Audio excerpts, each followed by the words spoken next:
The Pathan. By Khan Abdul Ghani Khan. The most difficult part of writing is to know where to begin, just as the most difficult part of speaking is to know where to stop.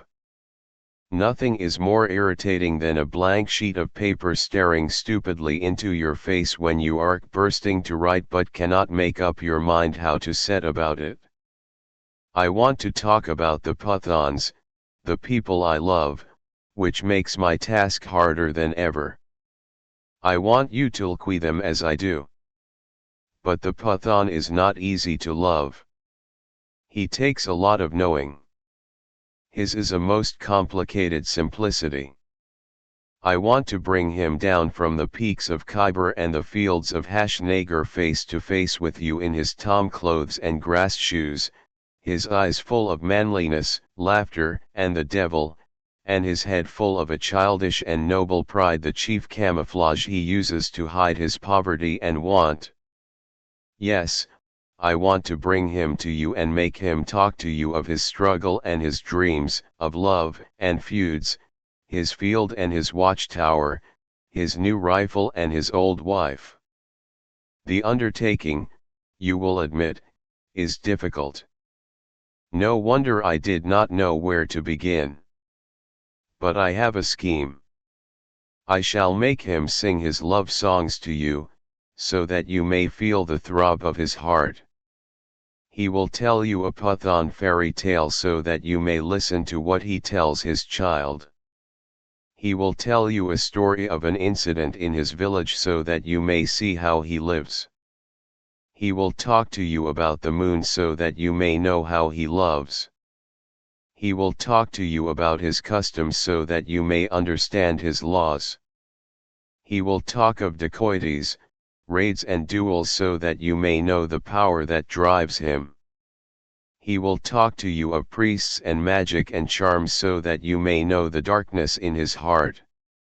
He will talk to you of life and death and right and wrong, and I hope by that time you will know him, and after you get to know him I shall butt in and try to talk about him, of his relation to you and his connection with your future. For whether you like it or not, he is your neighbor. And on the most unfortunate side of your house, the side that faces Russia. You must know him because Russia will have a lot to say about the shape of things to come. They will come to the Pathan before they come to you. May I then introduce you to your neighbor? He has a fine turban and intriguing trousers. Let's have a look at him. But before we do that, we might as well know something of his race and his origin. Part number 1, History. Most people look at his nose and say he is a Jew. Because they cannot link him with anyone else, they say he is one of the lost tribes. His Islamic faith, and its inevitable influence on his life and manners, give a certain plausibility to this impression. Yet the basic principles that rule him, no matter who the king is, are more Spartan than Jewish. I have been very curious about his origin.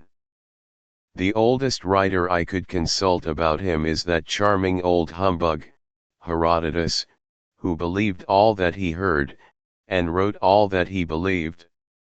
He refers to the Pathans part of the world as Bektia, and says it is inhabited by a small dark people who deal in gold and spices. He goes on to say that this gold is collected at great risk of life in the desert from ants as big as dogs who bring it out from the bowels of the earth. The sun in this gold field is too hot for any animal except the camel.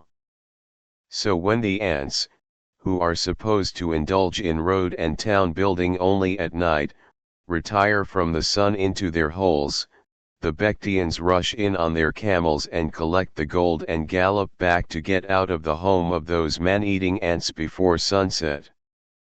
Many of them, says the kindly Herodotus, are killed, but some get away with the precious metal. This proves many things. 1. That the Bektians were not as good warriors as the Greeks, but they were better liars. 2.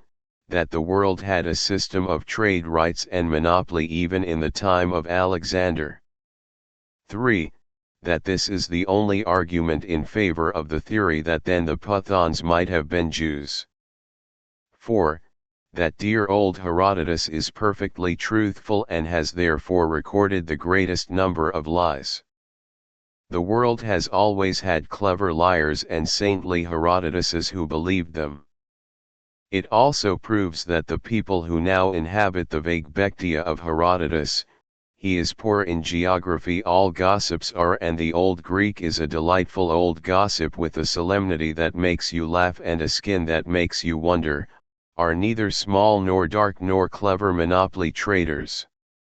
On the contrary, they are big and fair and straight and look upon murder as a much more respectable pastime than trade. Apparently some friends of Herodotus settled along the rivers and valleys of the Bactrians, acquired their lovely girls for wives and talked to their children about war and courage, death, and glory. For the Pathan will forgive you anything if you do it bravely enough. His villages have Greek names. His tribes have Greek customs. Like the Greek, he is a great poet and a great warrior. Like the Greeks, almost all his wars are over women. The Pathans have no written history, but they have thousands of ruins where the hungry stones tell their story to anyone who would care to listen. The oldest relics you see are of a distinctly pre-Greek period. They are the same in conception and style as those of the United Provinces or Orissa, example the features of dolls and gods, two things that humanity has a way of mixing up, which are most unlike those of the Pathans of today. But when we come to the Buddhist and the Greco-Buddhist period, the features of the dolls and Buddhas and kings and saints take the likeness of those of the Pathans of today. The great ferocity of the Pathan might well be a reaction to a rather long dose of Buddhist nonviolence. Racially he is clearly Greek, crossed with something. What that something was I do not know. Nor would I worry about it any further. What he was 5,000 years ago does not matter. It is also obvious that he was a Buddhist before he became a Muslim, and that he was a Hindu before he became a Buddhist. I do not know what sort of a Buddhist he was in spite of the thousands of images of Buddha that he made. For he is a good shot, and a bad soldier. He is too independent to make the ideal follower of any prophet, so probably he was a good sculptor and a poor Buddhist. Whatever he might be, he is not a Jew, for where will you find a Jew who will tell his child about war and courage, death, and glory? He is perhaps a mixture of every race that came to India from the heart of Asia: the Persian, the Greek, the Mongol and the Turk. Each race has contributed something to his virtues and vices, looks and beliefs, religion and love songs. His temperament, like his clothes, is picturesque and elegant. He loves fighting but hates to be a soldier. He loves music but has a great contempt for the musician. He is kind and gentle but hates to show it. He has strange principles and peculiar notions. He is hot-blooded and hot-headed and poor and proud.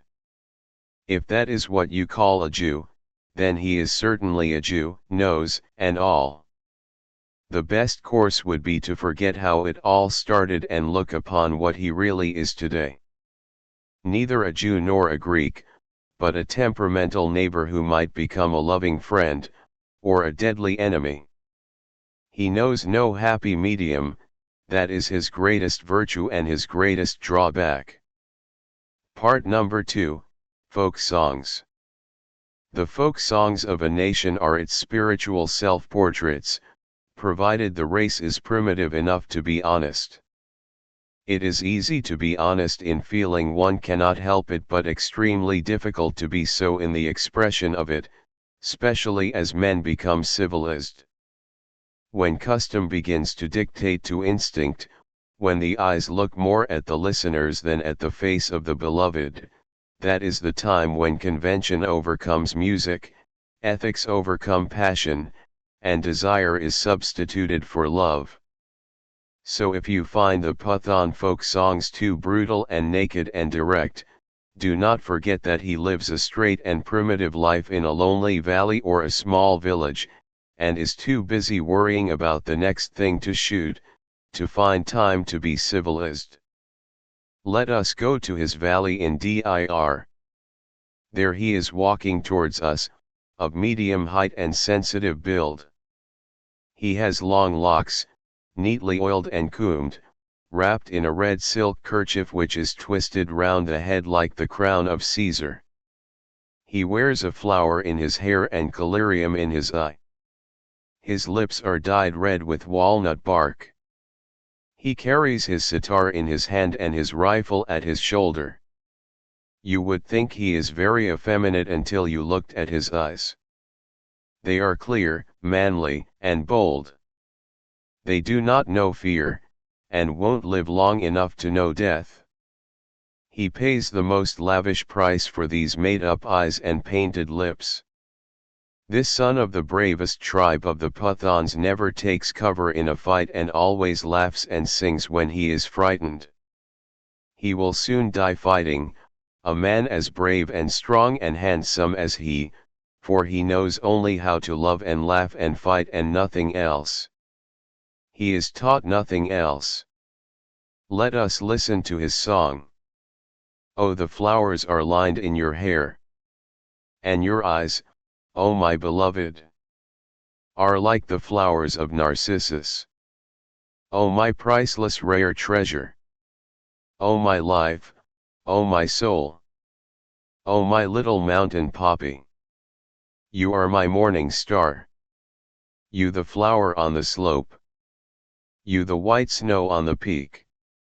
Your laughter is the waterfall. Your whispers the evening breeze. Oh my branch of apple blossom. Who spilt moonlight in your eyes? Oh my little butterfly.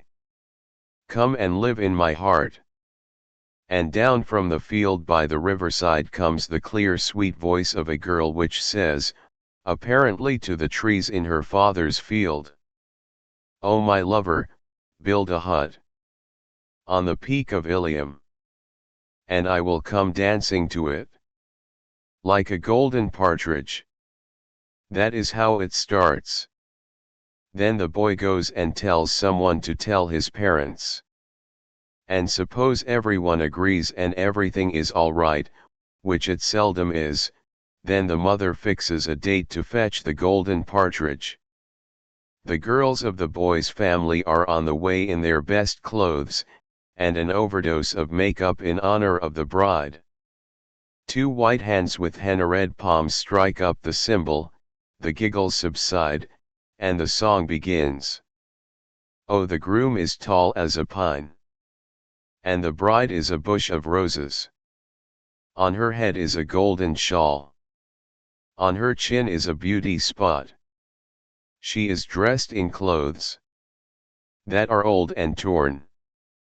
Oh, the flower garden in a ruined town. Oh, the boy is tall like a poplar. And the girl is a bush of roses. And then they get married and live happily together, for they know that they will not be long together. One day he goes out, and never comes back. He has laughed his way into a bullet that was fired by another of his own blood and race. His wife inherits from him a moment of joy, 2 sons, and a lifetime of sorrow. She hangs up his rifle and sitar for his sons. She learns to hide her tears when she hears a love song in the evening. She worships her elder son because he looks like his father, and the younger one because he smiles like him. When she sits by the fire in the evening and looks at the eyes of her children and then at the empty space beside them, she thinks of him who is put there. What was our father like? The boys ask. She cannot tell them that he was a great doctor, or a philosopher or a priest. She says he was a great man and a great fighter, and she sings to them the song that was made about that fight, the fight in which the Malays beat the Alizais, the fight in which their father died with his 3 brothers and 5 cousins. It was a cursed day, bleak and cold. It was the last day of spring when Hakim Khan and his heroes bold conquered the fort of the Alizay king.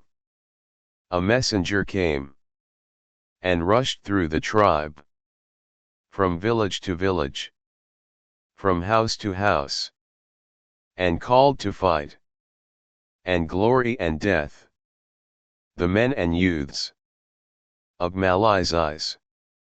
And men picked up their guns, and wives pleaded, and mothers cried, and men looked at their children play, and ground their teeth, and swore and sighed, and brother looked at brother's eyes, to see he felt the same. The wives wept, the mothers cried, the men, they rode away, and little children, with little cries, and little hearts, and little hands, asked for their fathers, uncles and friends, and made their mothers cry the more. How can a child understand? The men went through the valley Hazaro, and up the peak of Narok. They sang of laughter and tomorrow, and covered death in a little joke. The king of the Alizais bent and kissed his only son, his only child. He loved the name he bore and blessed, and he was brave, and strong and wild. I will tame the proud and kill the strong, for I am stronger and prouder. I will crush those devils, those foolish fools, with cunning and gunpowder. The men of Malays laughed at death, and laughed at kings, and marched and sang, and thought of heaven, and hell and houris, and springs and flowers, and butterflies, and said, Allah is good and sweet to him who laughs, and sings and dies. They said, the cowards weep and work, but fighters go to paradise. And Hakim Khan sat on his horse, and said, O sons of heroes past, that day of weighing manliness, that day has come at last. The day that you must prove that you are born of fire and truth. The day that you must give your blood, and dreams and life, and youth. Ah, sing the song, and pluck the string, and pray for Hakim Khan, who lived and sang, and loved and died, and won the name Shahi Mardan, King of Men. He led his men, and took the fort, midst blood and thunder and cries.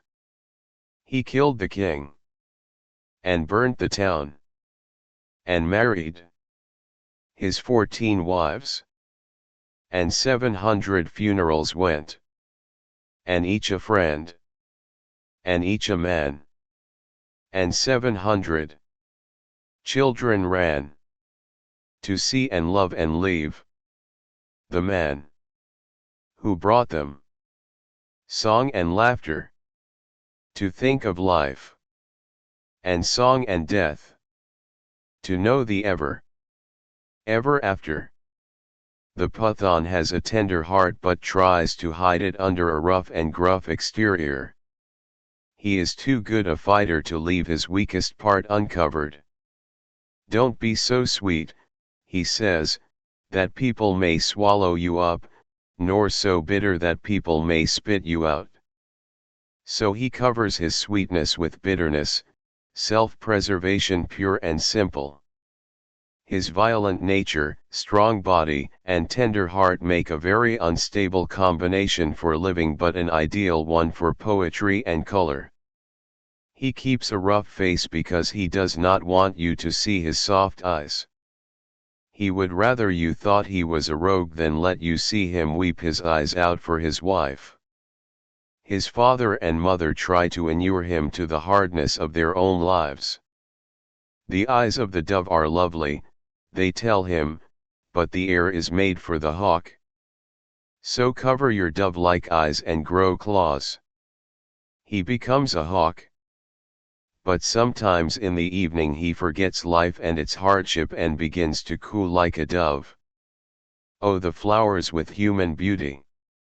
Oh, the eyes full of soft light, and lips that intoxicate! Oh, the lips that madden! Oh Allah!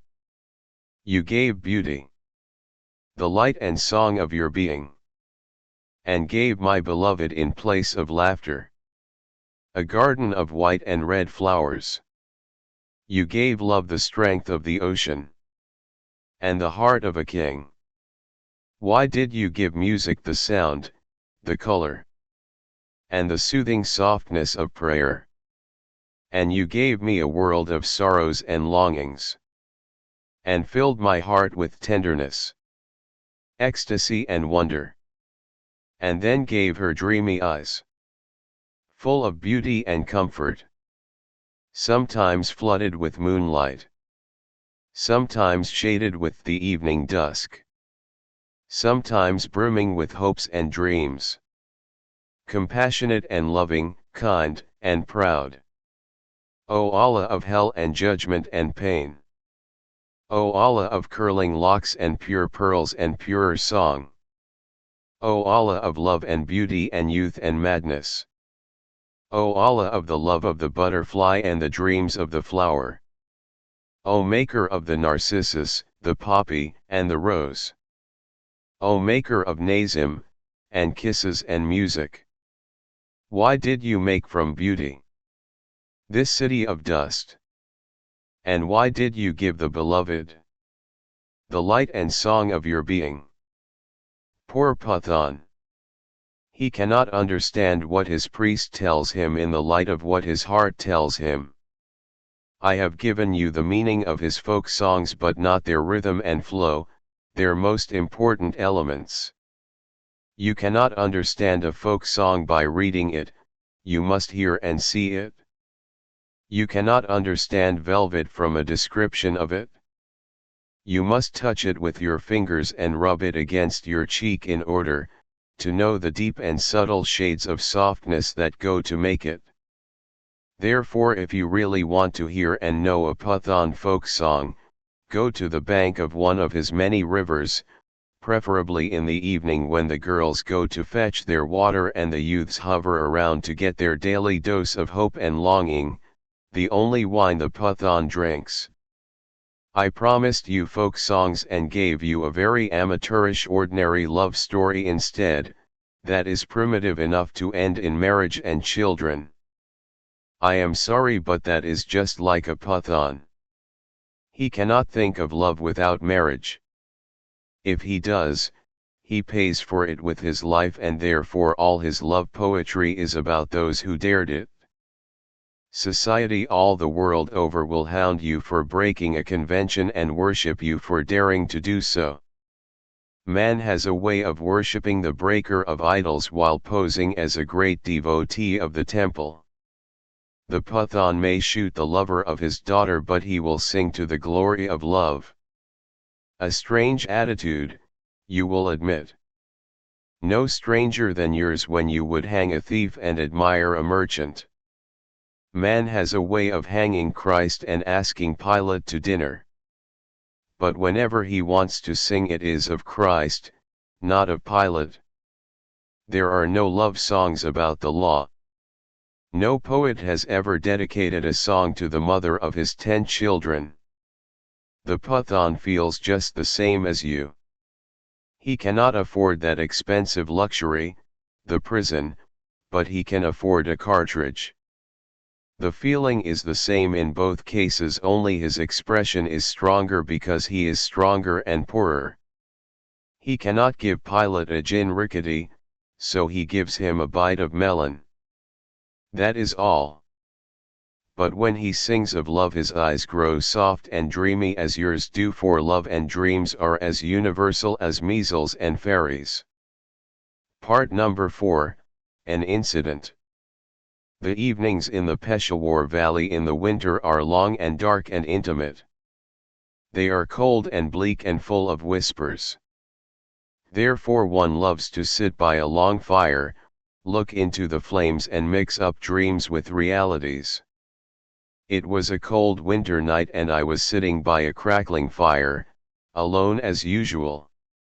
I heard the quick step of my dear old friend, Murtaza Khan, outside. "Where are you, friend?" he shouted from 50 yards. Come in," I shouted back and opened the door for him. His 2 bodyguards saluted me and went away to join mine, and Murtaza stepped in. He was slim and of more than medium height. He had a long head, a large forehead and a dimpled chin.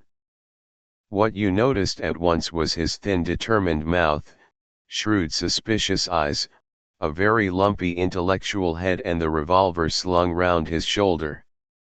His clothes were not very clean and his hands were brutal and dirty. You would never think of letting him into your room, but I opened the door and my heart to him, because I knew him and his father knew my father and his grandfather my grandfather. He was the eldest child of a proud Khan and had to defend that pride at a very early age when he shot another Khan, who had insulted his old father. He became an outlaw at the age of 15, was caught when he was 30 and for 14 years sampled the torture of Indian jails. On his release, he joined the nationalist movement, went to jail again and was a notorious prisoner, for he was too weak for flogging and too old for hard labor. So he did what he pleased and caused many headaches to his jailers, and nervous breakdowns to their deputies. He walked in and settled down by the fire. I took the opposite chair. "Commander," I said, "how is life?"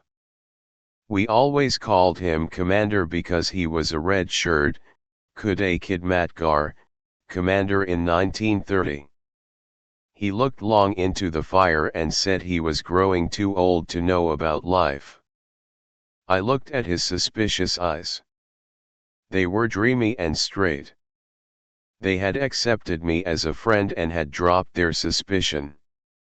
So I ventured the question that I had always wanted to ask, "Murtaza, what made you kill your best friend, Atta, just before you were caught?"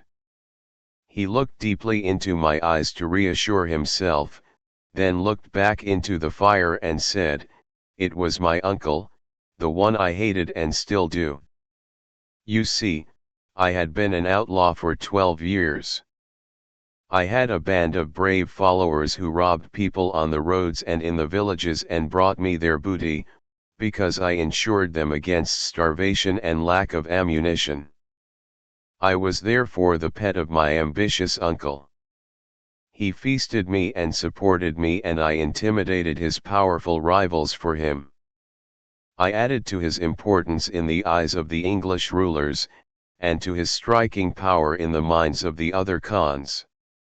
I did not know this till too late. I thought he loved me for my sake, because I was his flesh and blood, the son of his brother, and I returned that love and generosity with sincere respect and devotion. One evening he sent for me. Out of my hideout in the bitter cold I went to the warmth of my grandmother's hearth. He came my uncle and related a long story of how Atta had conspired with his enemies to murder him. He held my feet and wept. He implored me to save him and the family honor. I hated his tears and his clinging hands and refused. Then my aunt joined in. She did not cringe or weep but looked at me with deep sorrowful eyes and asked if I would stand by and see my father's brother killed. He is old and grey, she said, and you are young and strong. Do you owe nothing to the family that brought you into the world and gave you its name and prestige? Your father, Abdullah, never shirked a nasty job. He was a Khan and lived like a Khan and died like a Khan. That finished me. I promised to do it. How? I asked. For Atta was a notorious outlaw, brave and unscrupulous, heartless and daring. He had escaped the law of the government as successfully as he had escaped the law of the people. I had always hated Atta, in spite of his fine looks and the stories of superhuman daring that were told about him, because he had killed a dear old man, the father of one of my school friends. I was too young to know then that the dear kind old man owed a debt of blood from the days of his youth. He sowed in youth and Atta grew up to make him reap in his old age. For the blood of a Pathan cannot be paid for except with blood. There are some things that he holds dearer than his own life, and there are many more that he holds dearer than anyone else's life. This dear old man was young and reckless once and had trampled underfoot the rights of some weaklings. But the weaklings produced Atta. He grew up. He saw his mother hang down her head in shame, he saw his brothers look at the ground when certain things and people were mentioned.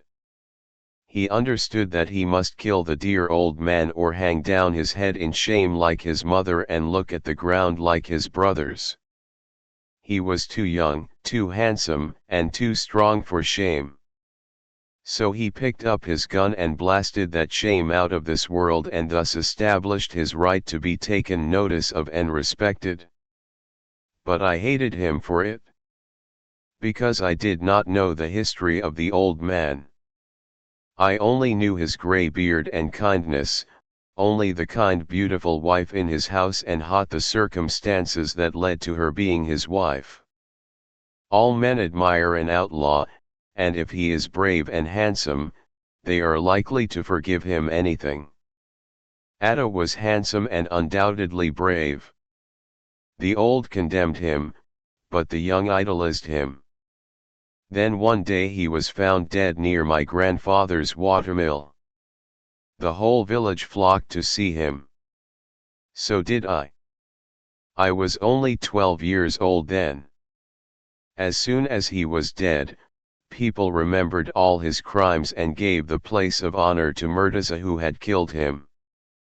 So did I. Murtaza had avenged the murder of my dear friend's father and I loved him for it. I saw him soon after in chains. Several platoons of police, reinforced by thousands of villagers, had surrounded him. He had fought all right, 8 men against the world. When his ammunition was exhausted he had dropped his rifles into a well and given himself up to the police in daylight. He did not dare give himself and his party up at night for the police would have shot him, they were bribed by his enemies. I saw him first when he was in chains, with his head bandaged where a bullet had grazed his forehead. He was marched into the village with his outlaws behind him. He was full of laughter and insolence. He ordered cold drinks for his captors, all the police force. He smiled, cut jokes, and laughed and jeered. I was proud to tell the other village boys that he was a distant cousin of mine. They led him away to the subdivisional jail. The British tried him, who had killed a murderer, and sentenced him to 20 years hard labor. I met him many years later when he had served his term in jail and I mine in a high school and an American college. We became great friends. I found his stories of death and murder and dacoity as fascinating as he found my stories of skyscrapers and co-education and French girls and Spanish boys. "How did you manage to kill Atta?" I asked. "It was easy enough," he replied. "You see, he was a bomb killer. He had many scores to settle in the village. He was always asking me to help him shoot someone. Well, for once I agreed. We started from our hideout at about 3 in the morning to shoot one of his many victims. He had no servants, he could not afford them. I had 3. I had asked one of them to shoot him when I gave the signal. We walked in single file, as is the usual habit of outlaws, until we reached your flour mill. There I signaled to the servant and walked away from the group on the pretense of making myself comfortable. Atta was explaining to the servants how they must shoot some poor wretch that he hated. I had gone a few steps only when I heard the shot. I turned back and saw another servant repeat it. Atta dropped and we bolted and ran for 5 miles through fields and ditches until we reached my hideout. "But why did you run?" I asked. "Surely no one was following you." "We were running from the dead man," he replied with a shiver. "I wanted to put the world between him and me, but I have never succeeded. He is always with me, I never saw him dead. He is always with me, the living Atta. He talks and laughs, bravely and recklessly." "Were you afraid of him?" I inquired. "You see, my friend," he said coldly, "I have never feared anything except death by disease, when you linger and cough and sneeze and are a nuisance to your dear and near ones. But an outlaw is always afraid. There are too many enemies who will pay for his death and too many good reasons to justify it. I was not afraid of Atta. I did not trust him. If he could kill my uncle he could kill me, and when you have to choose between your neck and another's you always choose the other's. Anyway, I hated it, and I hated my uncle for making it impossible for me to do otherwise." He shivered and a look of agony came into his brown eyes. "I tried to shoot that uncle of mine to pay for it, but I could not. I was caught and sentenced, and when I came out I joined the Red Shirts and became nonviolent. So that my uncle had a long life and I a sad conscience." He smiled bitterly and shrugged his shoulders. "Anyway, he was going to kill my uncle if I had not killed him first. But come, my friend," he said, "play us a tune." I picked up the sitar and played a sad, sorrowful time, and we both looked at the flames and said no more. There was no need to. I knew, I too was a Pathan. I had always found Murtaza fascinating. This thin-lipped friend of mine was a myth. He was a notorious outlaw and he was a red shirt. "Nonviolence," I asked, "how was it, how could it ever be your creed?" He looked up. "You see, I was a little saint for those 4 years. I made an effort, I tried to live up to my dreams instead of my desires. It was great, it was a miracle. I refused fortunes for a hope and spared lovely girls because they trusted me and looked up to me. You cannot help loving those that love you, and you cannot hurt those that trust you. I tried to live up to what the people thought I was. Then the moment ended. I dropped down from the clouds into my own world of desire and envy and lust, and have wallowed in it ever since. It is hard to be a saint and a Khan at the same time. I became a good Khan. It was easier and more natural, for men are evil and must be punished. Saints forfeit the power of punishing. Law is the essence of life, and a saint is a lawbreaker as much as a dacoit. Only it is harder to be a saint. I chose the easier path and settled down to be a man, bad and selfish.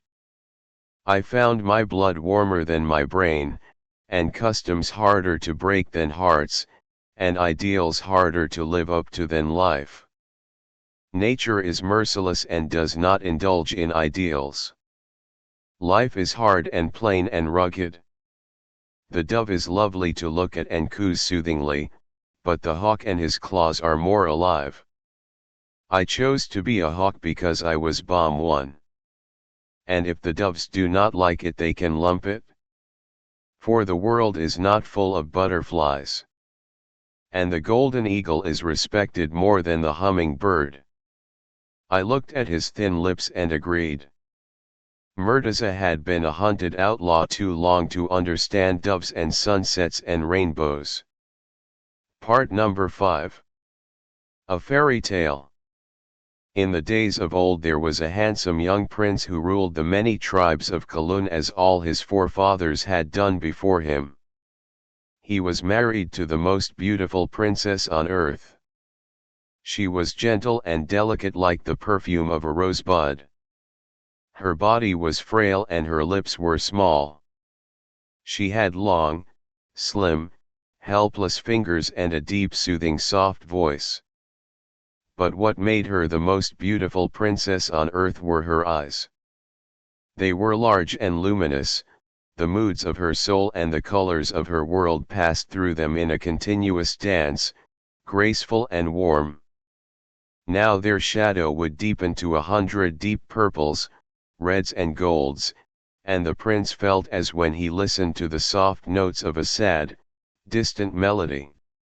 Now the light in them would burst forth silvery, bright, and warm, and the prince felt life and hope and love burst forth from somewhere in his heart and spread all over the world. By the will of Allah it came to pass that one day when the prince got up and looked at his beloved, he discovered a dullness in her eyes. As the days passed the dullness increased, in spite of the many herbs and lotions that the court hakims prescribed. All the tribes of Kalun were sad and sorrowful. The prince called an assembly of his wisest counselors and asked their advice. "Heaven bomb," said Omar the poet, "all light is fated to go beyond the sphere of our vision. It does not go out, but comes back to the light it came from. Like a note of music it must flow to silence. That flow is its shape. That going to silence is its life. Therefore do not be sorrowful, O Prince, but grateful that you were favored with the sound of a song that was the very heaven in sweetness, that you worshipped in the light of a spark that was greater than the moon and the sun. And now take the color from your dreams, the light from your heart and pour it into the eyes of the princess and let your memory give shape to the melodies that come forth from them." "Slop and nonsense," said Kalale the wise, "fiddlesticks and make-believe. Heaven bomb, my prince, be wise and practical. The world is full of beautiful girls with shining eyes. I will bring you a bevy from the valley of Shamim who will turn your house into a firefly garden on a summer night. But behold!" The prince was furious at this and caught hold of Kalale's beard and nearly pulled it all out. For the old man's beard was not as strong as his wisdom. Then the prince recovered himself and ordered him out of the palace, and Kalale shuffled out, a sad old man. But he remembered the saying of his wise father, who had told him, "My son, only a fool will advise the lover." He felt wise for having discovered he was a fool and became happy because he felt he was wiser. He chuckled and went home to sleep and snored wise snores and dreamed foolish dreams. Behold, there was a great and heavy silence in the palace. At last it was broken by Raman the seer.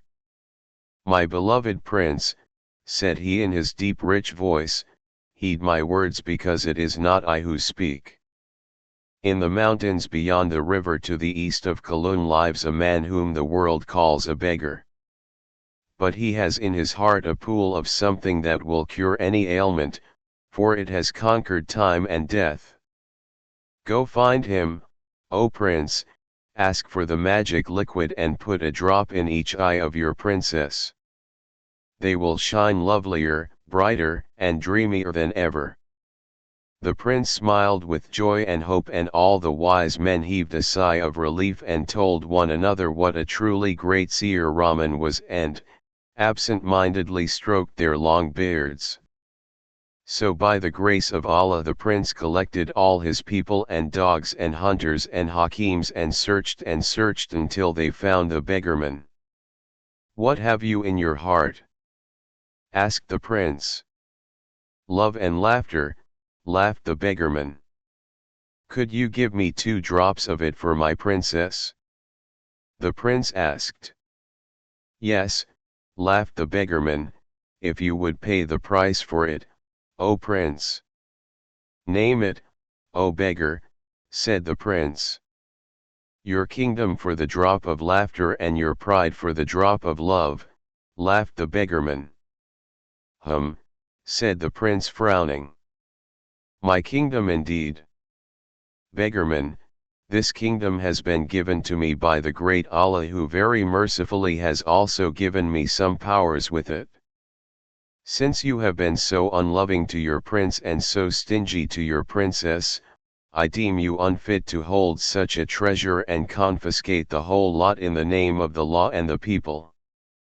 So saying, he put the beggarman in irons and brought him to his palace and threw him into a dungeon. The next morning when the door of the dungeon was opened, behold, by the grace of Allah, what did they see but a heap of rags and skin and bones?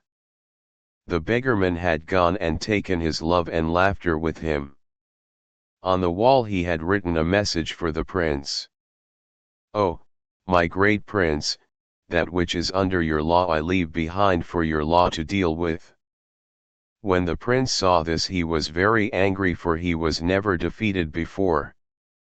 He was very angry with his wise men and pulled out all their beards. He was very angry with the princess because it was for her sake that he was defeated, and he said, "Blast her eyes." Then he sent for Kalal the wise and started with him to the valley of Shamim with fine horses, musicians, hawks and greyhounds, and forgot his one defeat in the many blissful victories in the valley of Shamim. But the poor little princess, she is nearly blind. Part number 6. Customs. When a law is bred into the very fiber of a race, it becomes a custom and persists long after the need is gone and the occasion forgotten. For man gives to his children not only the shape of his own nose and the cranks in his character, he also teaches them his fears and forebodings, his songs and curses.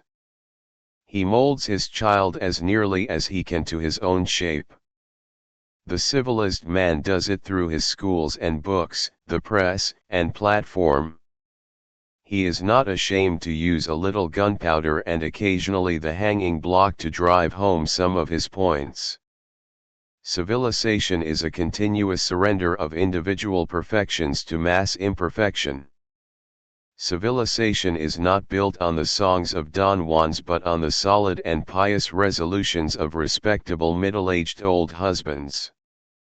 That is why it is so poor in laughter. Each generation inherits a load of complications, adds to it and then passes it on to the next generation. The load of laws and beliefs increases from age to age until the feet that have to carry it grow too weak for it. Then the crash comes. A culture dies. The worn-out runner drops out of the race. Those with stronger legs and lighter loads race forward.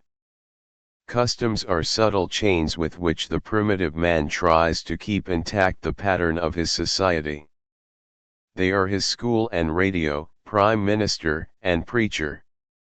You make a law and keep a good supply of gunpowder and men to help your weak brothers uphold it. He made a custom and invented magic and the devil to keep watch and ward for him.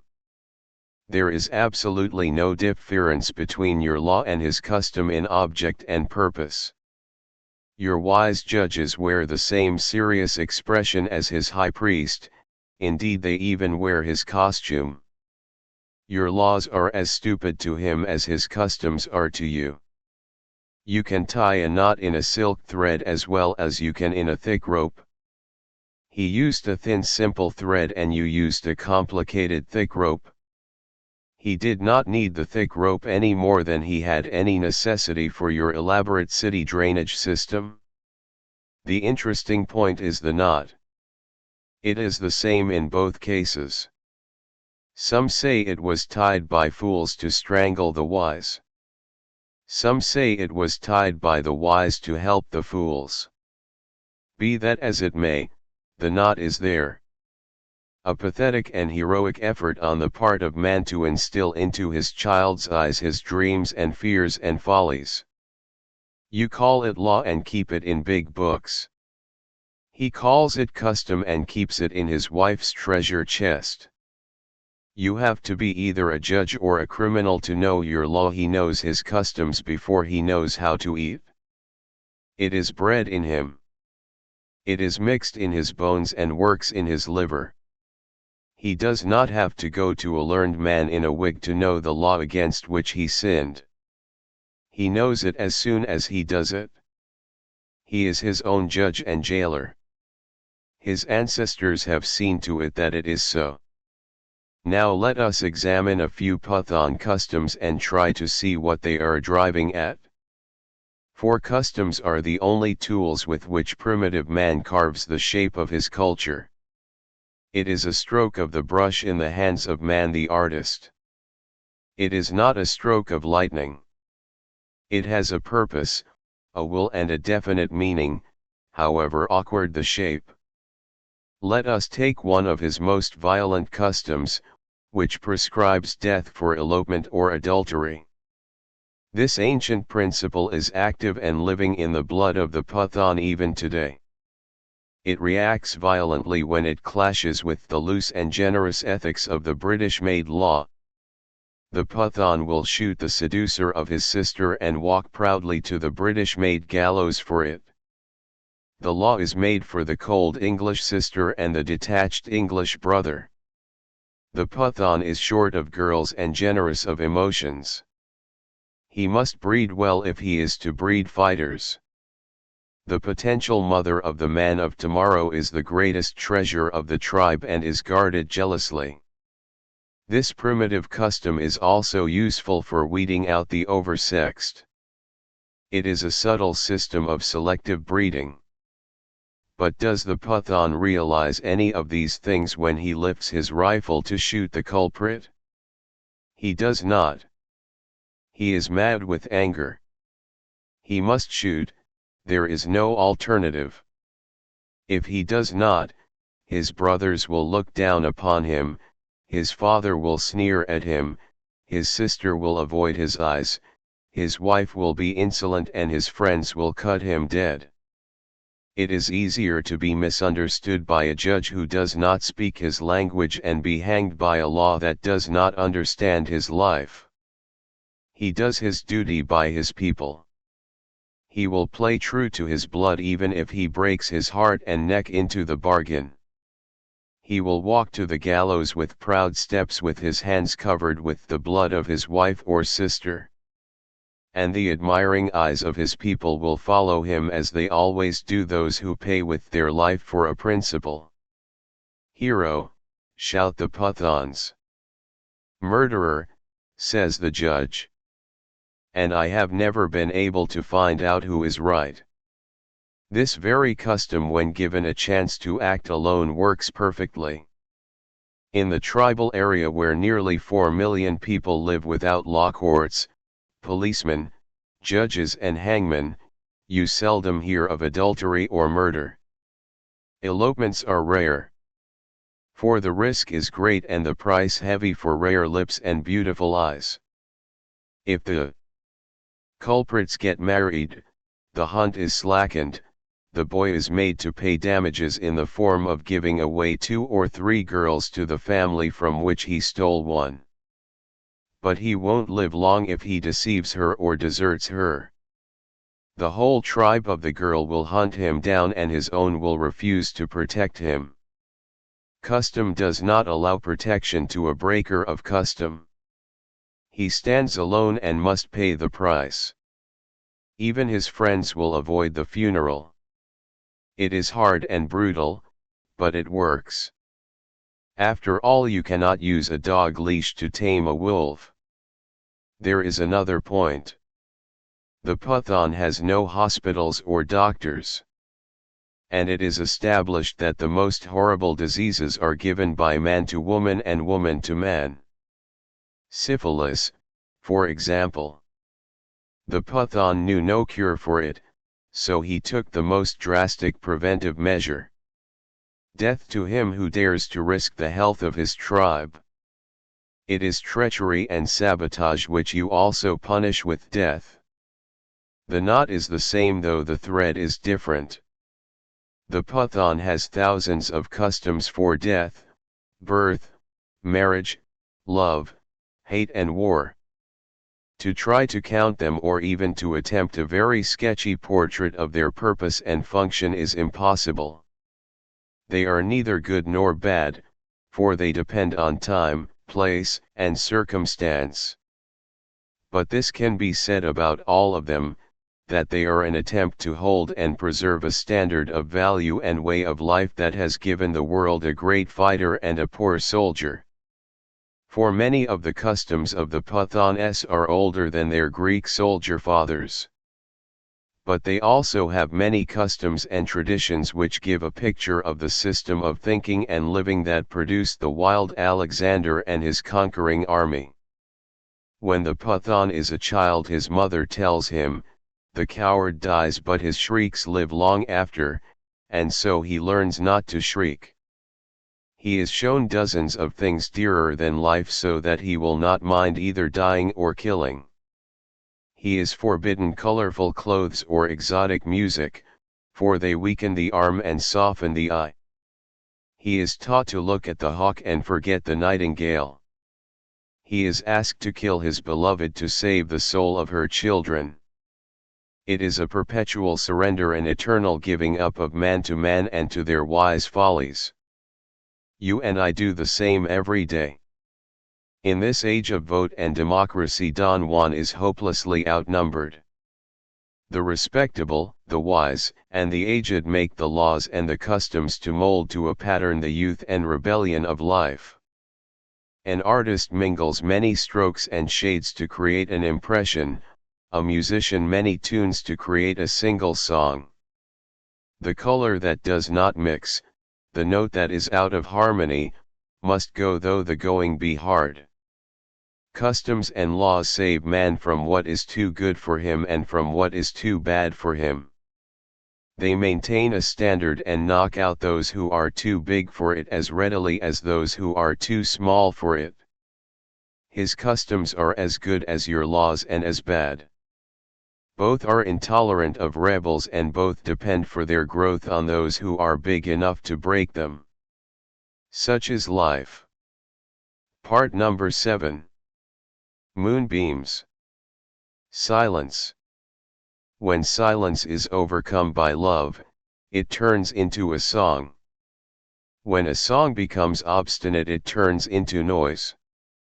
When a thought is sure of itself, it turns into a word.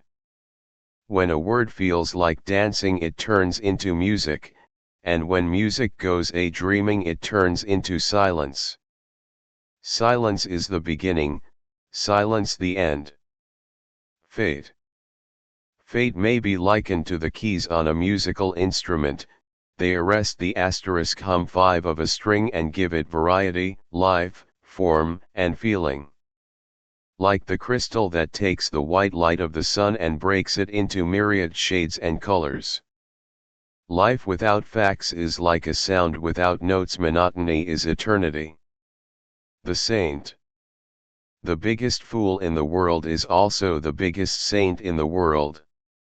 It is easy to cheat him, because he does not know how to cheat. It is easy to lie to him, because he does not know how to lie. He pays more for things because he cannot value them normally.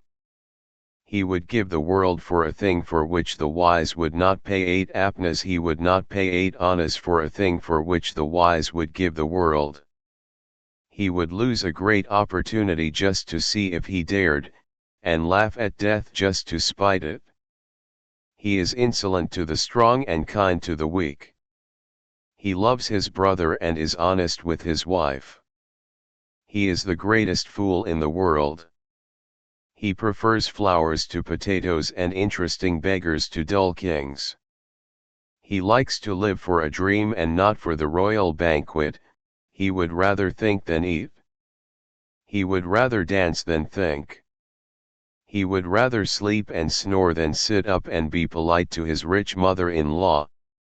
He would rather console the little fragile heart of a child than sit up and patch the pride of the proud and powerful. He would rather be the great friend of a small dog than the small friend of a great man. He likes to talk of fairies and grasshoppers and prefers the gold in the moon to the gold in your pocket. He is the biggest fool in the world. The soul. I walked into a garden. I asked the rose, "Oh rose, do you see the loveliness of your petals? Do you know the beauty of your being?" "No," said the rose. "I only know autumn and the spring that is to follow it." I asked the butterfly, "O perfect song, do you know the sweetness of your melody?" "No," said the butterfly, "I only know that I am a butterfly." I asked the bulbul, "O lover, do you know the face of your beloved?" "No," said the bulbul, "I only know my song." "Ah, poor wretched fools," said I, and turned away from the garden with the pride in the awareness of my soul and the wisdom in my head. And a poppy lifted up her mischievous head and asked me, "Master, do you know who you are?" "Man." "O priest of logic, O priest of sermons, O priest of tales of the day of judgment, O priest of fate, O priest of nemesis, O priest of heaven, O teller of hell. I am neither the gardener nor the prince of this garden. So why must you tell me the histories of growth? For I am only a honey bee. I know only sweetness and I know only flowers. I am only a tiny butterfly. I know how to come in for a moment and go out. Am only a whiff of zephyr. And know only a moment of the evening. Am only a drop of wine. I only know the lips, I only know the cup. Oh, I am a tinkle of the dancing bell. I only know the rhythm in the dancer's feet. Oh, I am a spark of longing. I only know sorrow, I only know joy. So why do you tell me the hissed ones of growth? For I am neither the prince nor Molly of this garden. Note, all these poems are from the works of Lwani Falsafi. You have never heard of him. Neither have most of the Pathans.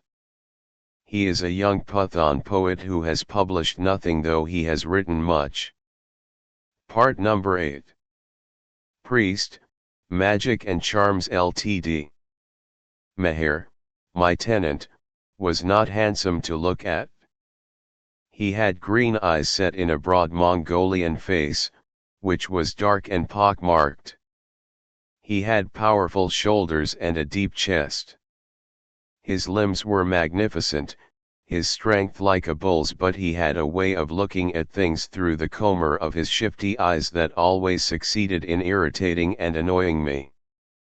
He was the best farmer and the biggest thief in my village. As the Khan of a Pathan village who, besides his many other portfolios, is in charge of law and order also, Meher and I did not like each other. He hated the customs and laws of our society as much as I did. Only he always had the pleasure of breaking them and I the duty of drilling them into his thick obstinate head. For cruel and oppressive as the customs and laws are, they are the only binding force of our culture. A strong horse needs thick ropes to save him and the world from its mischievous youth and destructive strength. I had to break in this youthful stallion to the law of his race, and he hated it. So did I, because I am neither a prophet nor a general. I am a poet. I would much rather see a stallion rear and buck and gallop and jump with the grace and joy of youth than tie him in a stable and make him chew to order. Anyway, Meher escaped that doom. He died of typhoid. When I went to see him, he was in the last stages. His gigantic body had refused to melt or surrender, but his eyes were tired. His family were in despair. They had tried all the doctors I had recommended one after another, and paid dear money for colored and smelly things in bottles. Then his mother had looked with panic-stricken eyes at the heroic struggle of his body and shouted, "Black magic! Why, look, his body is big as a mountain and yet he is overcome." She told her old husband, if it were a disease, one of these big doctors would have known it and given him the right medicine. They could not, because it is not a disease. It is black magic. "Woman's talk," said the old man to his son Usman, who was standing frowning nearby. "Listen to him," said the old woman. "He sits with his educated Khans and consequently does not believe in prayers and charms. But don't you remember Umar had the same kind of trouble which no one could cure until they brought the Shah Sahib of fairies? He found the evil charm and saved his life by the grace of Allah and the kind spirit of his masters. It took a long time, but he is still alive. Don't you remember? You and your Khans can say what you like, but it works. He is saving people every day in all the villages." Usman assented with his head. "Let us try it. There is no harm. We won't discontinue his English medicine, and give the Shah Sahib a chance also. You never know, it might save Meher." "All right, get him," said the old man. "And a curse cm your mother for her long tongue." And as he found it rather uncomfortable to stay at home, after this he went to his field grumbling and muttering. Usman went away and returned in the evening with Shah Sahib. The whole thing was a secret from me, because I held rather strong views on magic, and it is a dangerous risk for a magician to be within easy reach of my hands. I had expressed on several occasions a great longing to close my fingers around Shah Sahib's greasy throat and ask him to use all his magic to wriggle out of them. For, the magician, the priest and the charmer are the greatest enemies of man. They pour darkness into the soul and deaden intelligence. They stunt his growth and fight against knowledge because they flourish on ignorance. They steal not only the hard-earned money of the POO*, but also their brains.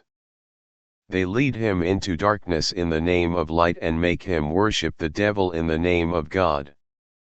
They carry the bacteria of rot and stupidity and infect the mind. They are the national plague number one. Being a very conscientious director of health of my little village, I wanted to meet Shahji. Shahji is a slim little man.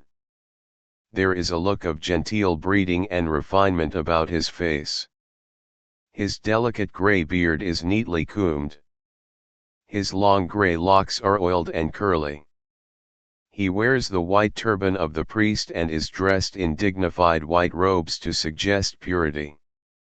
He is serious, mysterious, and prophetically calm and composed. As soon as he approached the village, all the farmers rose respectfully. He traced his descent to a famous saint. He went straight into the zanana where Meher was twitching in agony surrounded by women. Shah Sahib is always happy among women. They are sympathetic, they understand.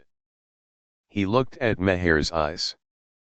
He frowned and mumbled something. Ah, he said. There was sensation all round. The women opened their eyes wide and waited. Shah Sahib looked at Meher and noted the young age and the powerful body, so he said ah. Again and then finally, it is a girl. Great sensation. Meher's mother was satisfied and felt proud. Did I not tell you it was some evil woman who loved my handsome big Meher? All the old women looked sharply at the young and unmarried ones, which made them feel hot and confused. Shah Sahib sat down, produced a book full of charts and magic formulae, took out a plain sheet of paper and started drawing, writing, reciting, and calculating. His face was serious and his brows remained knit for a long dramatic period. Then he woke up with a look of joy in his face and turned to Meher's mother, who had been holding her breath all this time. Mother, I think we shall be able to find the evil charm. Pray for our success, mother. He turned to Usman. Come, my boy, pick up a hoe, and marched out, leaving the old women howling their prayers to heaven. Usman went with him alone. The crowd was asked to stay behind. Usman was made to dig one place for a foot or so, while the priest searched the earth with his fingers. The charm did not appear. Shahji looked dismayed. Usman's faith wavered. Shahji pointed to another spot and asked him to dig.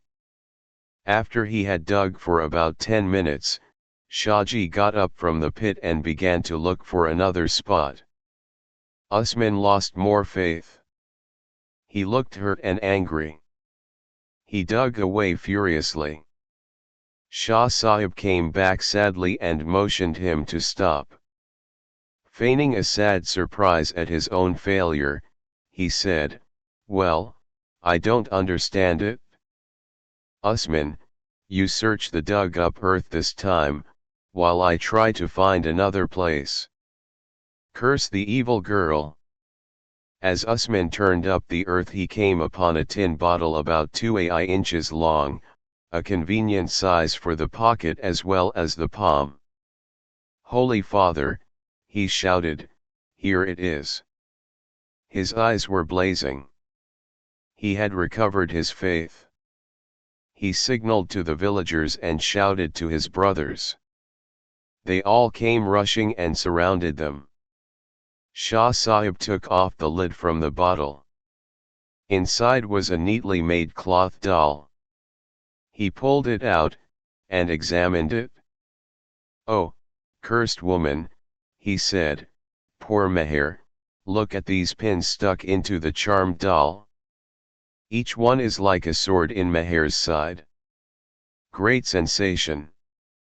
Even Meher's father was dumb with amazement. The news was broken to the women.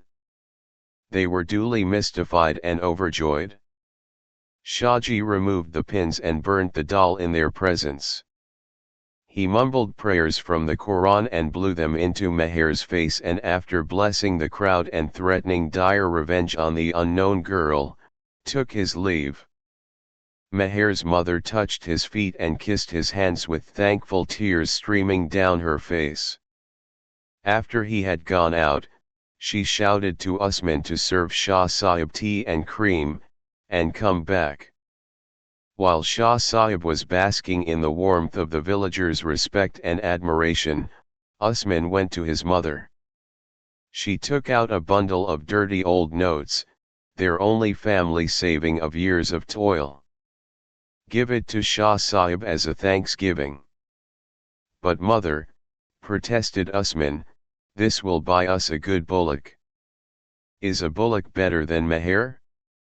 she snapped scornfully. Usman was subdued. He went out, took Shah Sahib aside and pushed the notes into his hands with humble apologies. Shah Sahib accepted them graciously and said that he really would not dream of taking payment for his services, but the charm would not work unless the Thanksgiving money was paid. He came back, wrote another charm to be tied around Meher's head and left for his village in the tender care of several devoted villagers.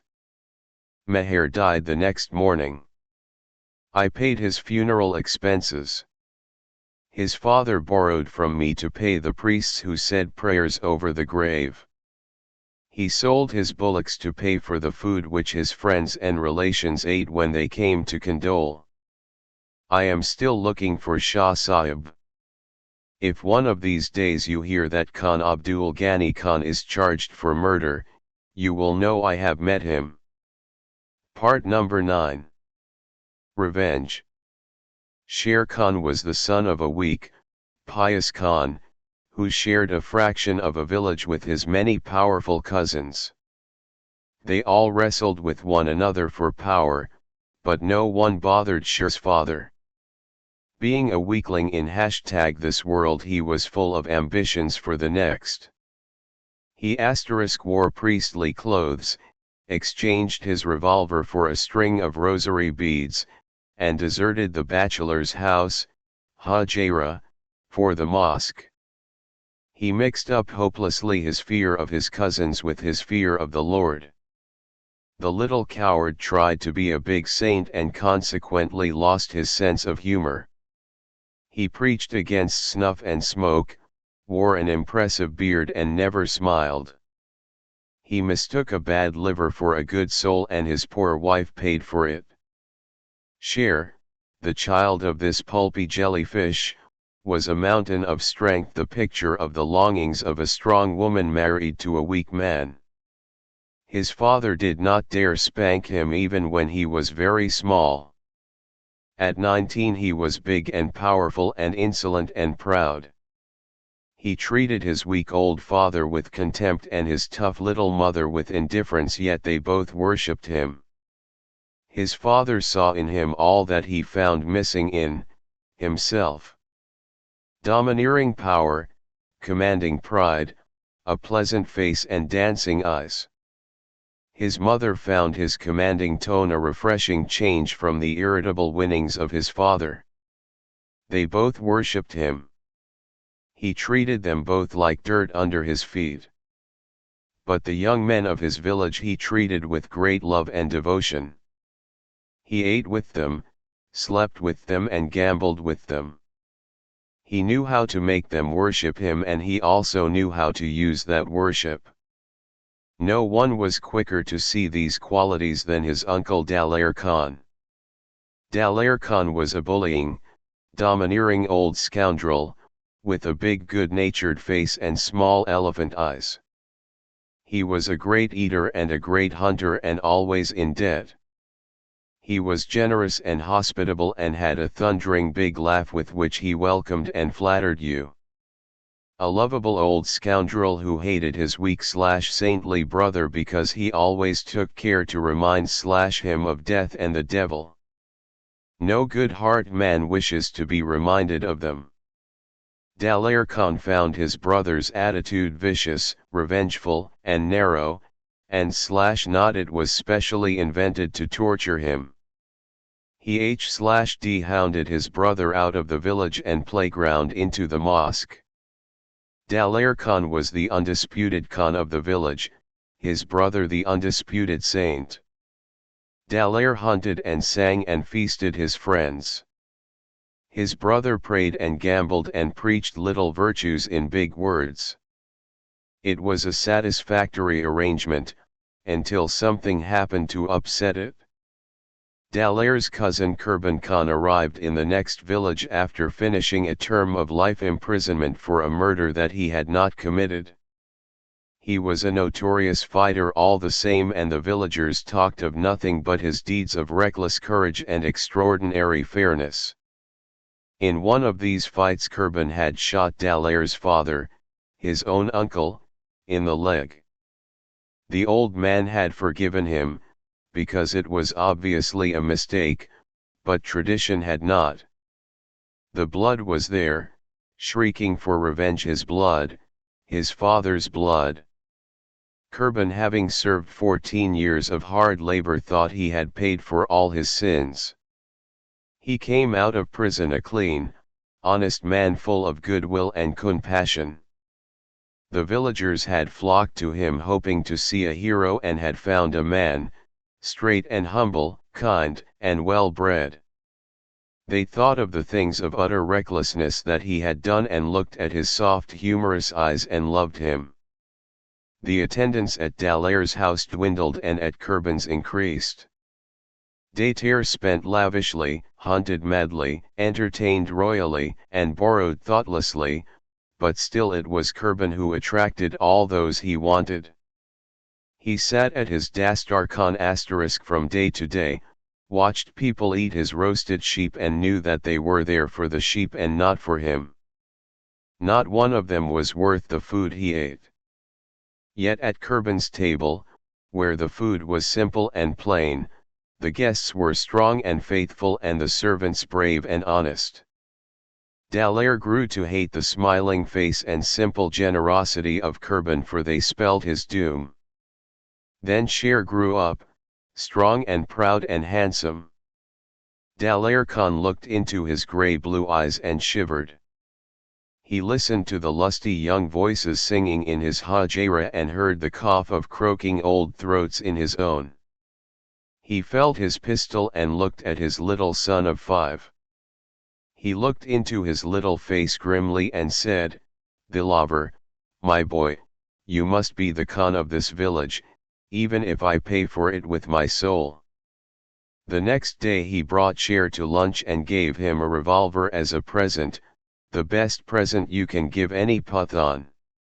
He laughed and joked with him and treated him like an equal. This greatly flattered Sher Khan, who was used to the august piety of his own father. It also made him love his big uncle. Dalaire Khan spent lavishly on his nephew, roasted sheep for his friends, and told dirty tales about his enemies. He introduced him to big and famous Khans and took him out hunting to faraway valleys and distant villages. He treated him like a son and listened to him like a friend. He fussed about his food and worried about his comfort. He smiled at his follies and laughed at his jokes. He did every. Diamond suit dastarkhan is a long cloth that is spread on the carpet for a meal. It is the Asiatic cousin of the Western dining table. Thing to make him love him. He succeeded. Sher forgot his age and talked to him as an equal, as a friend. As soon as Dalaire was sure the boy would believe him, he began to tell him stories about his grandfather. He gave instances of his good nature and kindness and great humanity. He painted the old Khan skillfully in the favorite colors of Sher. When he was sure that Sher worshipped his grandfather, he told him how Kurban Khan had shot the old Khan just to humiliate him. It worked and Sher was furious. Dalaire was grateful. "But," said Sher with blazing eyes, "I thought it was an accident." "Accident?" said Dalaire with scorn. "These accidents are rather common. It is a good way of crawling out of your responsibility when you are not strong enough to fulfill it. You see, it suited your father and me to accept it as an accident, and we did so. He was too weak and I was too young." Sher's lips curled up in contempt. Afraid to revenge the blood of your own father, he said aghast. Dallaire put his arm around him. I will stand by you, my son, he said, and give you the village of Kaisers as a medal of honor. I will show you I am not afraid, said Sher and went away. That night he lay awake and thought of his closest boyfriends, the income from Kaisers and his wonderful grandfather, and forgot his warm young wife by his side. It was cold and drizzling, a miserable evening. Kurban Khan was stirring a worn-out fire and telling his tenants a tale. You know how stupid youth is, he said with a grin. Well, I was young once, and thought the world belonged to me. Anyone that did not agree with me forfeited his right to live. One evening Zhang Yi quarreled with me and I vowed I would kill him. I went to keep my word the next day, and shot my dear old uncle instead. I nearly killed myself when I learned it. But good old uncle forgave me. That hurt more. Then, after a month, someone killed Zhang Yi and his brother accused me of it. The judge gave me 20 years, because I had threatened to kill Zhang Yi in the open bazaar and he was famous for keeping my word. I did not grumble. I paid in the name of Zhang Yi for all the sins I had committed. My Khan, said Ghulam, you must protect yourself. Kurban Khan smiled. Death would be the final price. I would not mind paying it. Just then two guests walked in. They were carrying shotguns. Kurban Khan looked at them and smiled. Where do you come from, my friends? He inquired. We come from Pathan village, our Khan, they replied, and are looking for a lost mare. And they settled down in a corner and kept silent. All the tenants left one by one. Kurban got up to go to his house. He smiled at the strangers. I will bring you your luck for tonight, he told them and went out. A quarter of an hour later he returned with a tray full of plates and eyes full of kindness. Here is what you were destined to hate today, he said with a smile. One of the guests lifted up his gun and shot him in the eyes, the other lifted his and shot him in the shoulders. The tray dropped with a crash and Kurban Khan fell with a deadly thud. The two guests rushed out and joined Sher Khan who was hiding nearby. They ran through fields and crops and got onto waiting horses. They galloped away, from duty and murder, pride and folly. Sher returned to his village the next day and attended his uncle's funeral. In the meanwhile Dallaire had rushed to Kurban Khan's brothers and sworn that Sher had killed him. Thus he put the finishing touch to his plan to kill Kurban and hang Sher and thus keep a deer field for his son Dilaver. Sher was sentenced to 14 years. He was a dignified prisoner and came out after serving 7 years. He came out stronger and prouder than he had gone in. Dallaire gave a big feast in his honor. Sher accepted it because he did not wish to show his hatred for the uncle who had used his young love to deceive him and had made of him a tool. He asked for the village of Kaisers, the prize for saving the name of the family. Dallaire ground his teeth and refused, for the branch of Kurban's family was strong and influential, and he could not give away the village without condemning himself to their wrath and revenge. He refused. Sher looked at him hard and with loathing. You made me kill my own uncle, he said, and by Allah you must pay for it. Dallaire put his hand on his revolver. I will not give away a village for the murder of my own brother, he said obstinately. You have grown wiser in these years, Sher, so have I. I will not confirm in my old age the follies of my youth. You forget, my dear young nephew, that a Pathan would rather give up his life than surrender his land or wife. They are both sacred. Sher understood and waited. It took him 3 months to train a young man to pull the trigger on him. Dallaire died with his hand on his revolver. Sher is an outlaw ever since. He lives in a little village in the tribal territory amidst hardship and danger and cow dung. His voice has lost its deep tones and his eyes their pride. 15 years is a long time, and 15 years of loneliness and persecution are longer. Time and the world have broken in Sher Khan. He has learned to beg and beseech. He does not hunt any longer, for he knows what it feels like to be hunted. He has grown kind and gentle like Kurban Khan, the uncle he had killed. And Kurban has a son who is strong, proud, and handsome, and is not afraid of his uncle Sher Khan, though he be the bravest and most daring man in his tribe. Some day the two must meet. Revenge and death, death and revenge, always and forever. Part number 10. Politics. The politics of the Pathans center round gold and power, hunger and ambition, just like yours. As he has more blood in his veins and more bubbles in his head than you have, he is inclined to make them rather lively. Politics today do what religion did 500 years ago. They are merely a system men have developed, whereby they pay for their stupidities by giving crafty wise men and earnest fools the power to rule them.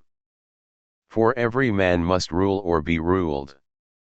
There is no third way unless you are a poet or a lunatic. Being direct and rather thick between the ears, every Pathan imagines he is Alexander the Great and wants the world to admit it. The result is a constant struggle between cousin and cousin, brother, and quite often between father and son.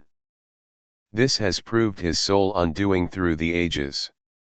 They have not succeeded in being a great nation because there is a Jinnah in every home, who would rather bum his own house than see his brother rule it. A violent temperament, a domineering nature and abysmal ignorance are his only sources of inspiration. When he cannot be the Lord Mayor of Delhi, he develops a great contempt for Delhi and a great love for his two-and-a half mud houses, where he can and does function as Lord Mayor. He loves his own freedom, but hates to give freedom to anyone else. A true Democrat. He thinks he is as good as anyone, and his father rolled into *1 and is stupid enough to try this sort of thing even with his wife. She pays for it in youth and he in old age. He suffers from a pronounced lack of tact and a distinct excess of practical self-expression. He would rather shoot his way out of a problem than get a headache thinking about it. He has great ambition and no patience, that is why he usually dies rather young. He has a great heart and a thick head, that is why he makes a charming friend and a fine host. He has a proud head and an empty stomach, that is why he is a great dacoit. When he has to choose between ransom and alms, he chooses ransom, because he is a man and not a worm. He looks at the tom clothes of his beautiful young wife and the hungry eyes of his child. He picks up his rifle and grits his teeth and go carry it into the jaws of death to procure a yard of cloth for the one and a mouthful of food for the other.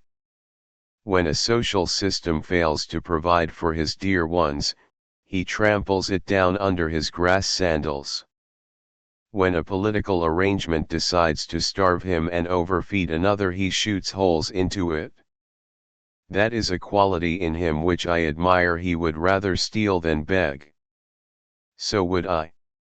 He would rather face the anger of God and man than the shame and disgrace of poverty. He would rather look into the frightened eyes of a kidnapped merchant than the sad accusing eyes of his ill-fed wife and the hungry, hopeful glance of his wretched children. I would rather see a man hang for dacoity than see him crawl along a pavement with outstretched palms, asking for alms from those who have found generous buyers for their souls. The Pathan loves to steal because he hates to beg. That is why I love him, in spite of his thick head and vain heart. He would rather break his head than sell it with that genteel submission so common in civilized man. These 200 years the British have bribed and corrupted him. They bought up his priests and khans and fakirs. They purchased the tin gods he worshipped, paid him with Indian gold in the service of English folly and asked him to put out his eyes and his spirit. It worked in bits and for a while. Just to give you an idea of the gentle Christian mind, I would like to tell you a story of Tyre. Tyre is a land of strange stories and stranger customs. It is the house of the Aphrodis. The tribesmen have so many living, moving and colorful facts to talk about that they do not have to draw on fiction to light up their humdrum darkness with artificial light. Here is a true story. Tyre has a large, wide-awake, and virile population of Muslim Sunnis and a small, intelligent and clever minority of Muslim Shias. Both the sects are pure Aphrodis by stock and blood. They lie between India and Afghanistan and pay for it. When Amanullah Khan perked up a bit, and behaved like the Pathan he was, heedless, go-ahead and careless, white sahibs objected. And while Amanullah and his queen danced in the capitals of Europe, jealousy, and ambition and hunger and ignorance were marshaled together to a battalion of destruction by Christian gold in the capital of Afghanistan. The Shias of Tyre were more intelligent than their neighbors. Amanullah was broad-minded and tolerant of the various sects in Islam. The Shias of Tyre loved him and supported him. They were willing and ready to thrust from the southwest and defend the young monarch. But lo and behold, simultaneously with the resentment of the priests in Afghanistan, there appeared eloquent priests not among the Shias but the Sunnis of Tyre. And while in Afghanistan the learned beards and heavy turbans shook in pious rage to denounce the Christian ways and un-Pathan and un-Islamic ethics of the young king, in Tyre they shook to denounce the Shias, the murderers of Usman, the beloved son-in-law of the Prophet. Most of these lovers of Usman were from the settled districts, the area under British rule. Heaven and houris were promised to those who killed the Shias. The Aphrodis listened. The gold offered and the houris promised proved too much for them. They picked up their rifles and went in search of heaven. Then followed a most frightful destruction not only of the Shias but of cattle and trees as well. Valleys where the Shias lived were laid desolate, millions of fruit trees, hundreds of years old chinar and almond plantations were sawn down. The Shias were too broken and distracted to come to Amanullah's help. They paid for their wisdom with blood and tears, and Amanullah paid for his with crown and kingdom. For daring to assert his freedom, he lost his only kingdom and the Afghans their only king. And for daring to help an ideal, the Shias lost their children and orchards. A masterpiece of cold, efficient planning and brilliant, ruthless execution. I would leave you to decide who profited by this bloodshed and horror, darkness, and hatred. This is only one of the thousands of such stories of the tribal territory. Every word of it is true. Some Sunnis may not know who drove them, but the Shias know who struck them. Some Pathans may not have been able to save Amanullah, but they know why they could not save him. The sole role of the political department of the government of India under the British was to try to teach the hawks of Khyber the wretched ways of the crow and the vulture. It seduced the lowest and the greediest of the tribe and gave them importance and bought influence for them. A tool must be important and influential. All influence in the tribes belong to the Khan and the priest. One is the lord of this world, the other claims the lordship of the next. The political Sendi supplied the tribes with divine-looking priests, who put on the uniform of Allah's servant to serve the devil. They perverted the tribesman's intense devotion to God into an intense hatred of his brother. They used his childish faith and honesty in the service of deceit and corruption. The British succeeded beautifully. The Pathans were too busy cutting one another's throat to think of anything else. There was blood and darkness everywhere. The empire was safe and the Pathan damned. But then something happened.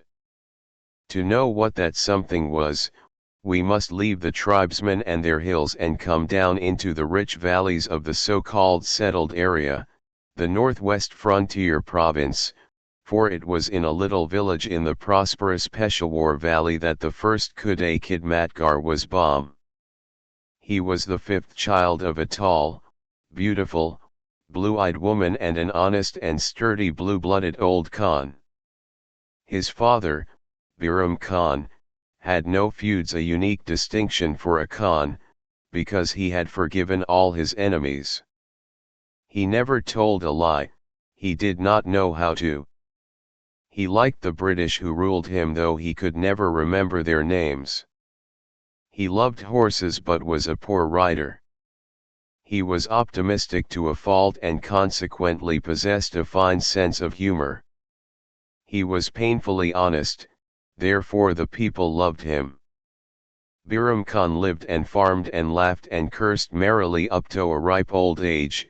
His two daughters were well married. His eldest son was a captain in the British Army. He had enrolled from his college in London and fought bravely all through the war.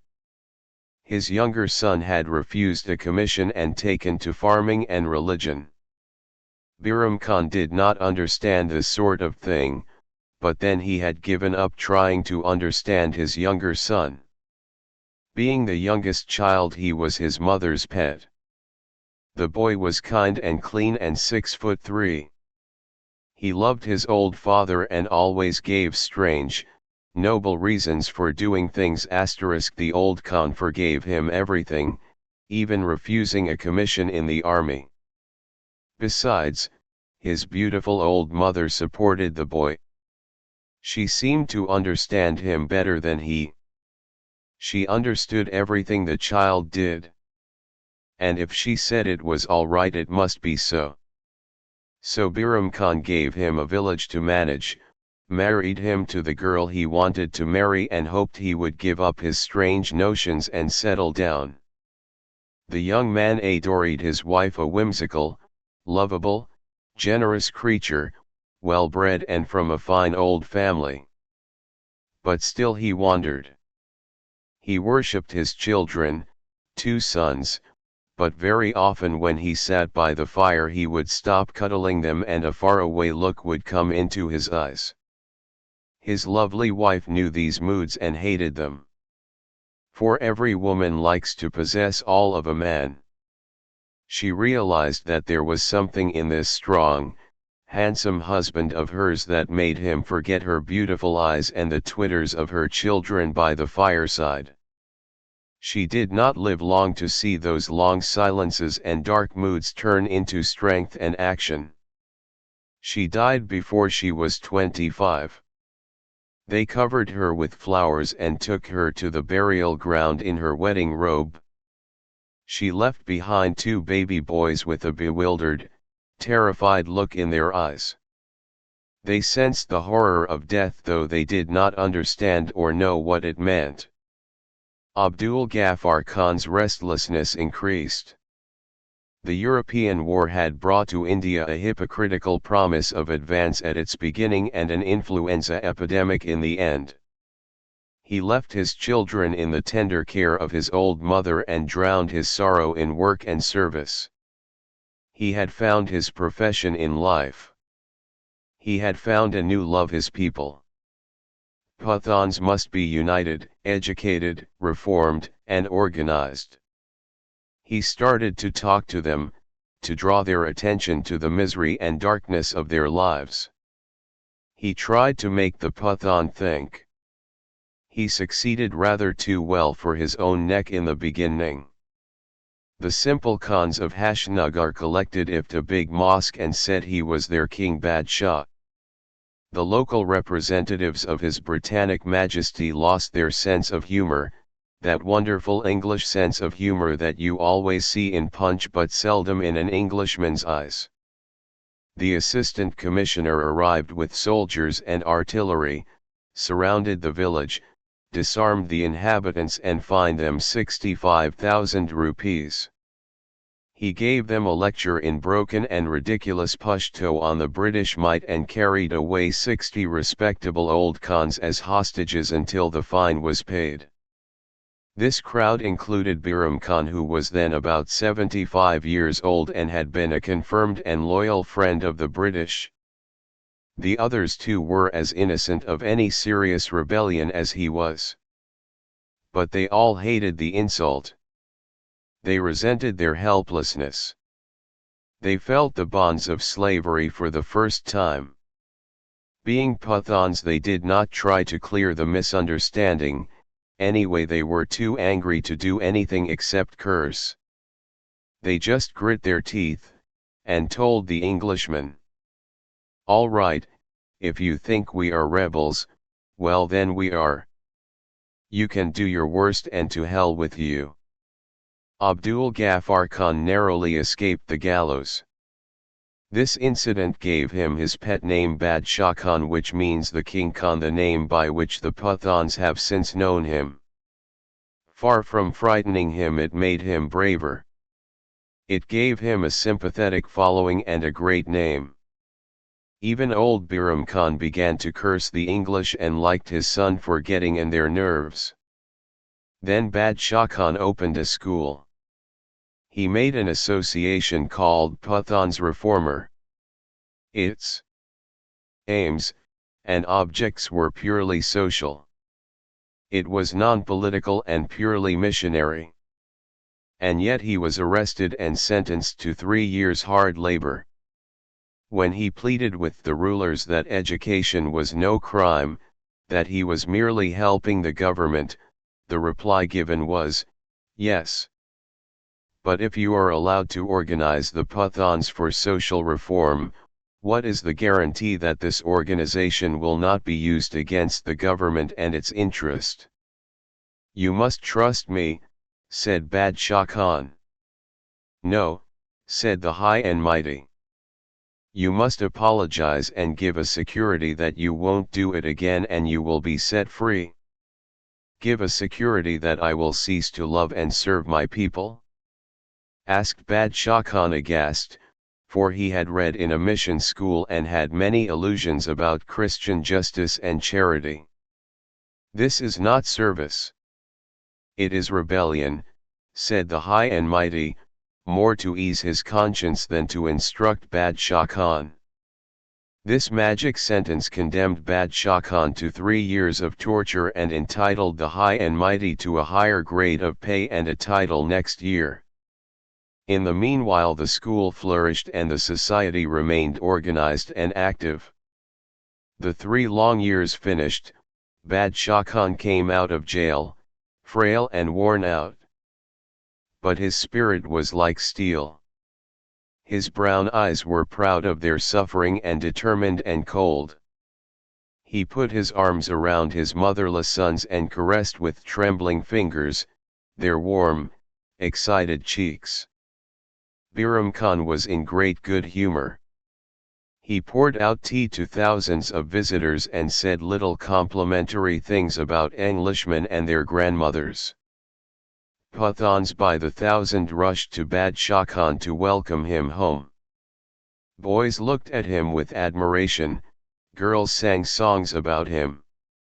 The Pathans had found their greatest outlaw. The nation of fighters had discovered their leader, thanks to the British.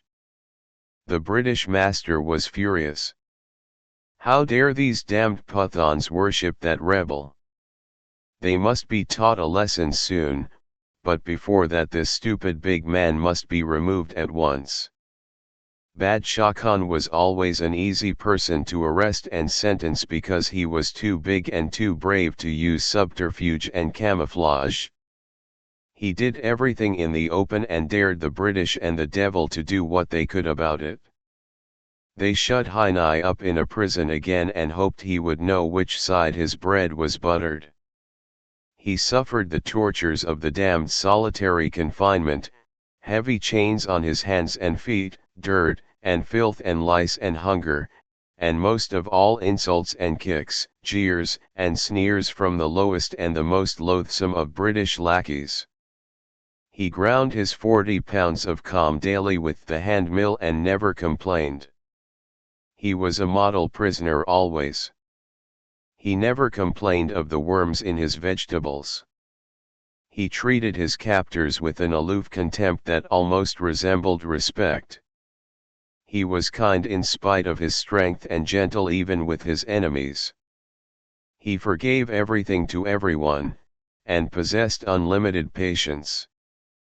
He always covered his sorrow with a smile and his pain with a joke. When he came out this time he started his first political agitation, a demand for full reforms for the frontier. 98% of the Pathans are illiterate, a written piece of paper says nothing to him. So Badshah Khan went from village to village talking to them. His companions found that their white clothes got easily dirty. So they decided to color them. One of them took his to the local tannery and dipped them in the solution of pine bark prepared for the skins. The result was a dark browny red. The rest did the same. When next the group went white, the unusual color attracted the eye at once. People left their plows in the fields and came to have a look at the red-clad men. They came, saw, and were conquered.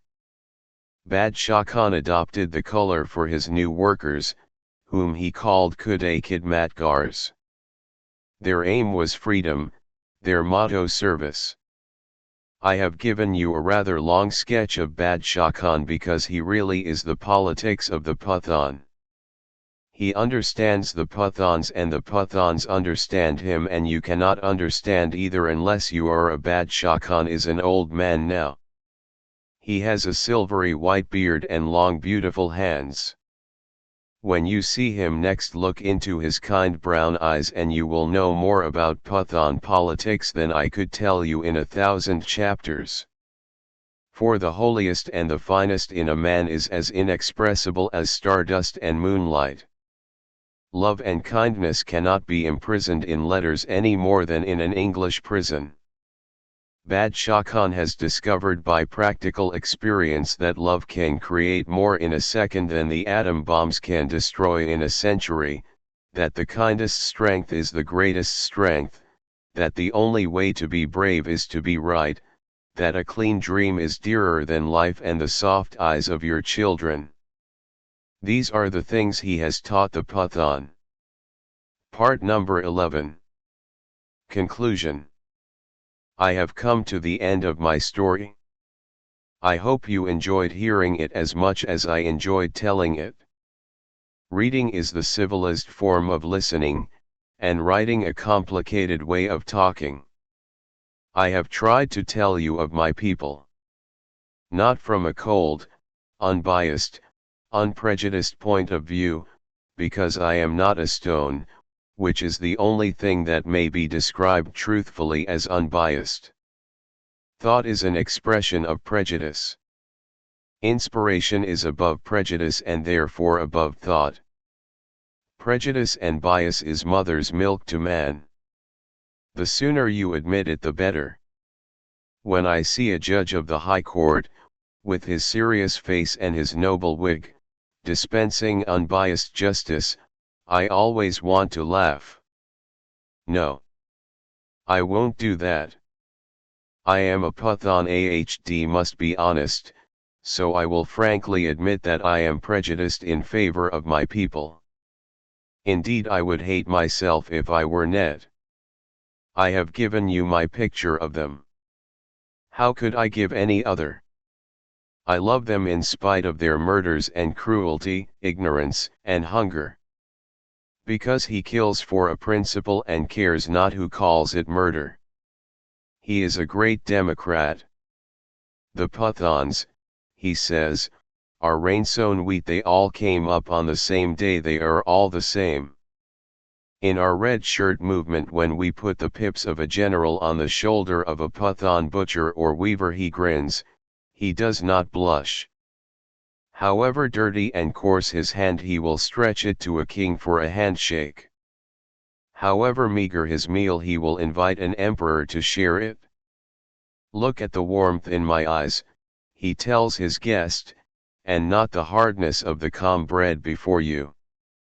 But the chief reason why I love him is because he will wash his face and oil his beard and perfume his locks and put on his best pair of clothes when he goes out to fight and die. The dear child wants the houris to like him. He thinks God will dislike a dirty face as much as he does himself, so he washes it. He says Allah is good and sweet to him who laughs and sings and dies. He says the cowards weep and work, but fighters go to paradise. I am definitely prejudiced in his favor. I hope by now you too are prejudiced.